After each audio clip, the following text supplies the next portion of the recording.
Amigos de Noticias de hoy, muy buenas noches.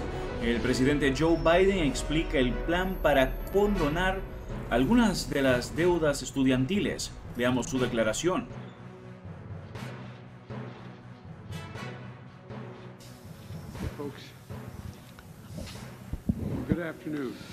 Buenas tardes.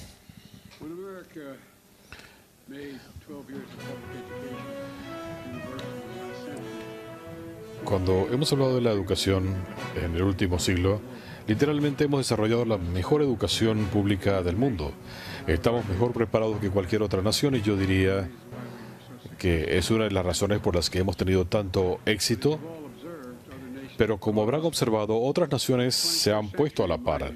En el siglo XXI, en mi opinión, creo que la mayoría de los estadounidenses estarán de acuerdo en que 12 años de educación superior no bastan. Y el resto del mundo nos va a superar si no actuamos. La realidad es esta. El costo de la educación después de la secundaria se ha incrementado considerablemente. El costo total de asistir a una universidad pública de 4 años se ha triplicado en 40 años. En lugar de aportar fondos para estas instituciones, muchos estados han recortado sus aportes. Han recortado el apoyo para las universidades estatales, dejando que los estudiantes cubran una parte mayor de los costos. Durante 50 años, las subvenciones Pell han sido cruciales para que el gobierno federal pueda ayudar a familias de bajos ingresos, especialmente los que ganan menos de $60,000 al año, para que sus hijos puedan ir a la universidad. Estas subvenciones cubrían 80% del costo de ir a una universidad pública de 4 años. Hoy, las subvenciones Pell cubren más o menos 32%. Es un tercio del costo. Esto cuenta. Recuerdo hace muchos años a mi padre le importaba mucho la educación. Lo que mi padre más lamentaba es que nunca pudo ir a la universidad. Y mi padre era un hombre muy leído, especialmente de historia, pero él lo lamentaba. Él decía, Joey, tú vas a ir a la universidad. Yo le decía, papá, ¿qué importa? De todas maneras te pueden despedir si vas a la universidad. Y dice, sí, pero no te lo pueden arrebatar, no te pueden quitar tu educación. Y recuerdo en mi último año, ingresé, fue admitido en varias universidades y estaba tratando de conseguir asistencia financiera.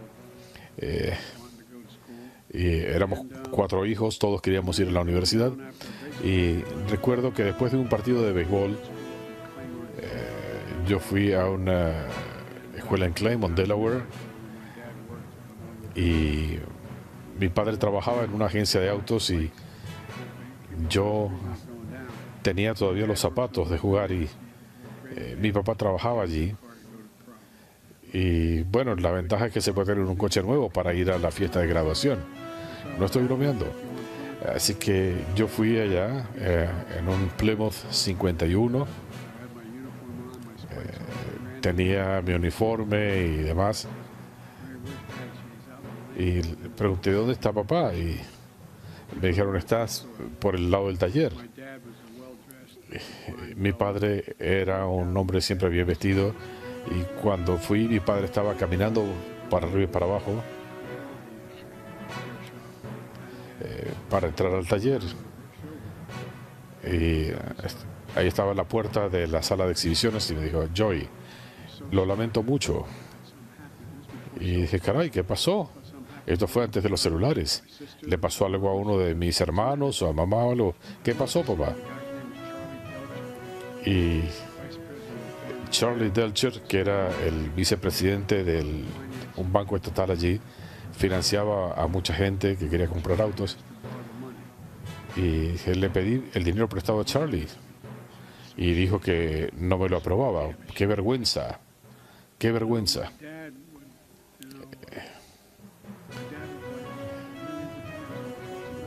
Mi padre tenía una situación como la de millones de padres en todo el país. Quieren que sus hijos estudien, pero no pueden costearlo. Él pensaba, como yo, que la educación es el camino a una vida mejor. Algo en lo que estamos de acuerdo Jill y yo, y ustedes coincidirán, que esto se ha hecho más oneroso para muchos estadounidenses. Lo que significa esto es que toda una generación está quedando con una deuda que no se puede sobrecargar. Es una deuda de tal magnitud que aún después de graduarse no hay acceso a una vida de clase media. Mucha gente no califica para comprar una vivienda debido a la deuda que vienen arrastrando. Es demasiado alta. No pueden juntar la cuota inicial. Mucha gente está difiriendo el comenzar una familia por el costo. Y el sueño de establecer un negocio independiente es algo aún más lejano para mucha gente. Muchos de ustedes han tenido que dejar los estudios por problemas financieros. La carga era muy pesada y casi un tercio de los prestamistas tienen deuda y no terminan graduándose. Esto es especialmente fuerte para jóvenes negros e hispanos. Sus familias no tienen los recursos para subsanar estas deudas. Y la pandemia empeoró las cosas. Pero respondimos enérgicamente a la pandemia para minimizar el impacto económico resultante del COVID en individuos, familias y negocios. Estamos en camino a la recuperación, incrementamos los beneficios por desempleo, establecimos préstamos para pequeños negocios para que pudieran seguir operando, para atender a las familias y a los empleados, para que la gente pueda comer. ¿Recuerdan esas largas filas de autos? Autos muy vistosos, esperando que les pusieran una caja de comida en el baúl. En los Estados Unidos de América, esperar por más de una hora para recibir una caja de comida. Y proporcionamos asistencia con las hipotecas para que la gente no fuera desalojada. Así que nuestro enfoque fue darle al país la ayuda donde se necesitaba. Fue lo correcto y esto ayudó a evitar una crisis financiera, lo cual ha ayudado a todo el país. Ha sido un beneficio para toda la economía. Nuestro enfoque es lo que ha permitido una recuperación económica más rápida y fuerte que la de cualquier otra nación avanzada en el mundo. Ahora tenemos que atender el problema de la deuda estudiantil de la misma forma. El secretario de Educación tiene la tarea difícil, el secretario Cardona. Esto es lo que va a hacer mi gobierno para tener más fondos para que la gente tenga una carga menor por la deuda estudiantil, para que el sistema se pueda corregir. Todos estamos claros en que el sistema es disfuncional. Hay tres factores cruciales en los que vamos a hacer. Primero, hemos progresado considerablemente en la recuperación económica del país. Tenemos los programas de alivio a la pandemia, como el seguro de desempleo y los pequeños negocios. Ahora tenemos que hacer lo mismo con los préstamos estudiantiles.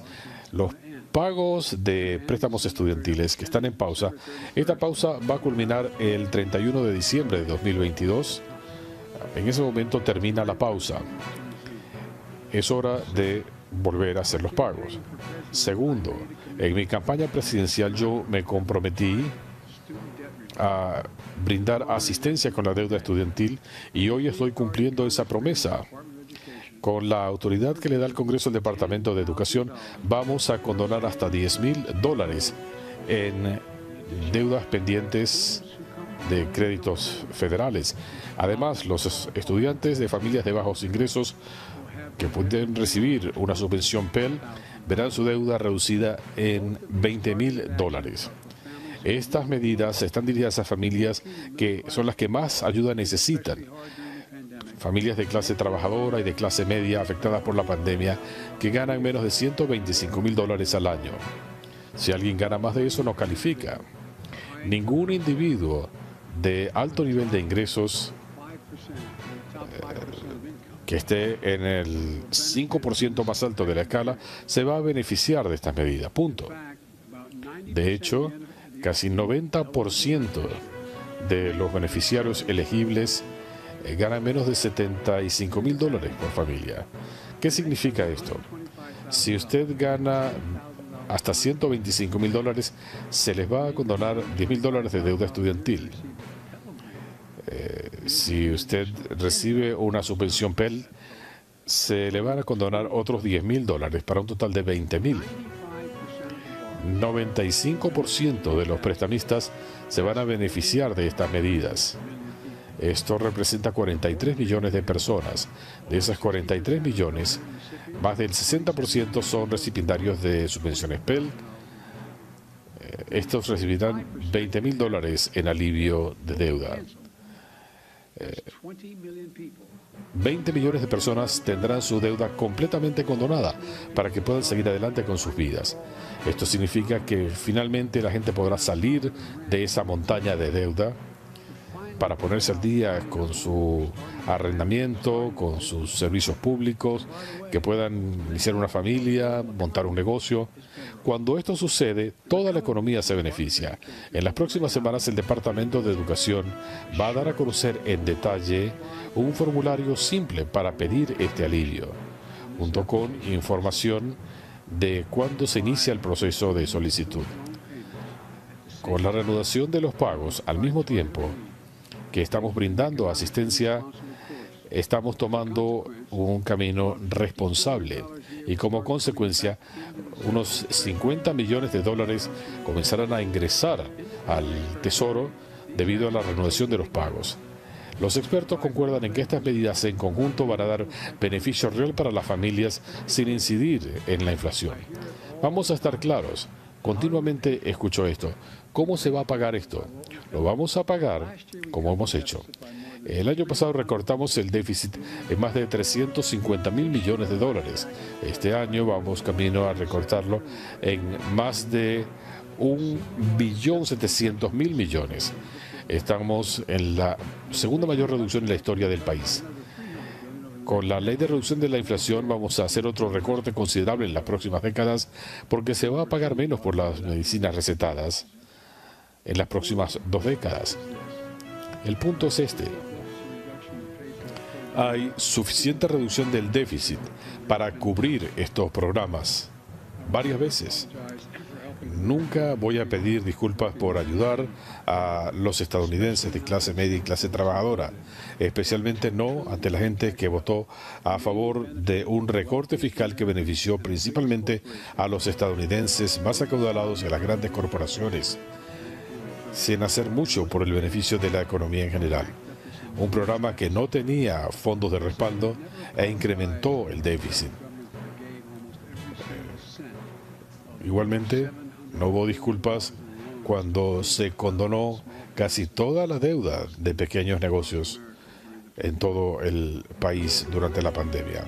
Nadie se quejó del costo que esto tiene para la inflación. Estamos hablando aquí de familias de clase media que necesitaban ayuda, era lo correcto. Así que todo el revuelo sobre lo que estamos haciendo con los préstamos estudiantiles es algo que está mal enfocado. Tercero, estamos corrigiendo el sistema de los préstamos estudiantiles. De esto ya hemos hablado, es sumamente importante. Lo que estamos proponiendo es tener un plan de amortización basado en el ingreso y funciona así. Nadie que tenga un título de pregrado ahora o en el futuro, tendría que pagar más del 5% de su ingreso discrecional para el pago de préstamos. Esto después de cubrir necesidades como vivienda, alimentos y demás. En la actualidad puede pagar hasta 10%. Lo estamos recortando a la mitad. Y después que usted ha pagado durante 20 años, el resto de su obligación, si sigue algo pendiente, será condonado. Punto. Y si el balance original era menos de $12.000 para estudiantes en colegios comunitarios, el plazo será de 10 años. Eso ahorrará miles de dólares para el ciudadano promedio. Será algo decisivo. También estamos cambiando algo que siempre me preocupó muchísimo. El programa de condonación de deudas por servicio público. Este programa condona préstamos estudiantiles si los estudiantes que tienen esos préstamos abrazan el servicio público. Ustedes son millones, maestros, policías, trabajadores de obras de caridad, miembros de la Guardia Nacional y tantos más. Piensen en los empleados de gobiernos federales, estatales, locales o tribales, la gente que responde a los desastres naturales, los bomberos. El programa se ha diseñado para que si usted sirve en una de estas posiciones, y habrá una lista para que lo puedan verificar, y si ustedes han pagado durante 10 años, aun cuando no hayan sido años consecutivos, el balance restante será completamente condonado. Es una buena idea, pero el programa es un desastre. Es tan ineficiente y tan complicado que mucha gente simplemente se rinde. Piensen en un soldado que tenía una deuda estudiantil cuando tuvo su primer despliegue. El sistema es tan complejo que la deuda se acumula. Es un escándalo. Bueno, este hombre que está a mi izquierda lo va a corregir. El Departamento de Educación está proponiendo cambios para que el programa funcione mejor y en el largo plazo sea mucho mejor. Y el departamento está haciendo cambios de emergencia para ajustar de manera retroactiva la situación de los servidores públicos para la condonación de la deuda. Desde que asumí el cargo, más de 175,000 maestros, enfermeros, policías han podido recibir condonaciones de deudas de hasta $10,000 bajo este programa, pero la oportunidad expira el 31 de octubre de 2022. Así que mi mensaje para todos los servidores públicos, para todos aquellos que son voluntarios y más, y que tienen el peso de deuda estudiantil, visiten pslf.gov antes del 31 de octubre para ver si ustedes califican para recibir una condonación de deuda por servicio público. Otro paso decisivo que va a ayudar a la gente que necesita esta asistencia. Y otro cambio importante que estamos haciéndole al sistema es haciendo que las universidades respondan por el incremento de costos sin un incremento comparable en los servicios. Hay quienes acumulan jugosos salarios viendo a los estudiantes sumirse en deuda. Mi predecesor, por una razón u otra, miró para el otro lado. No hizo nada frente a esto. Mi gobierno lo está enfrentando directamente. Por ejemplo, el Departamento de Educación está trabajando con asociaciones de educación privada para acreditar colegios y universidades para que reciban asistencia federal. La semana pasada, el Departamento de Educación despidió a un acreditador que permitió que institutos defraudaran al sistema. Y junto con medidas de emergencia, este programa y en otros actos ha podido cancelar casi $32,000 millones en deuda estudiantil, incluyendo el caso de estudiantes que han sido víctimas de fraude. La meta es ayudar a los estudiantes para que no caigan en estas trampas. Entiendan que no todo lo que estoy anunciando hoy va a dejar felices a todos. Algunos piensan que es demasiado. Mis colegas republicanos, mis amigos republicanos han votado en contra de planes similares. Otros piensan que es muy poco. Pero yo creo que este es un plan justo y es un programa responsable que se concentra en beneficiar a las familias de clase media y clase trabajadora, ayudando a los prestatarios presentes y futuros a sortear los escollos del sistema. Esto hará que la educación superior sea más accesible. Esto incluye inversiones sin precedentes de casi $6,000 millones en colegios y universidades históricamente negras. Esto cubre matrículas y más. Así que voy a ser honesto con ustedes. Voy a seguir luchando para que se incrementen las subvenciones Pell. Esta vez no pude hacerlo. Pero 12 años de educación universal no bastan. Así que vamos a seguir trabajando para que haya preescolar universal para los chicos de 3 y 4 años y educación universitaria después de la secundaria. Voy a concluir con esto. Yo me postulé para desarrollar la economía de abajo hacia arriba y del centro hacia afuera. Cuando hacemos esto, todos se benefician. A los millonarios les va muy bien, a la clase media les va bien y todos tienen un espacio para respirar. Y eso nos va a ayudar a ganar la competencia económica del siglo XXI. Porque muchas de las veces nos preguntamos, ¿cómo seguir siendo la nación más competitiva y con la economía más sólida del mundo? Bueno, de eso se trata este anuncio, de oportunidades, de darle a la gente una oportunidad justa. Se trata de esa palabra que puede definir a Estados Unidos, posibilidades. Se trata de generar posibilidades. Tendremos más que decir a este respecto y hay mucho material que se va a distribuir sobre cómo se va a proceder. Les doy gracias a todos, Dios los bendiga. Muchísimas gracias. Señor presidente, ¿con cuánto adelanto le avisaron de la actuación del FBI en Mar-a-Lago? Nada, cero, nada.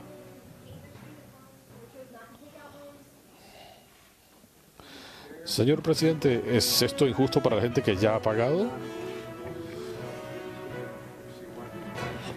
¿Es injusto que la gente que no tiene automóviles no pague? ¿Qué piensa? Eso es todo por ahora. No olviden comentar y suscribirse. Hasta el próximo video.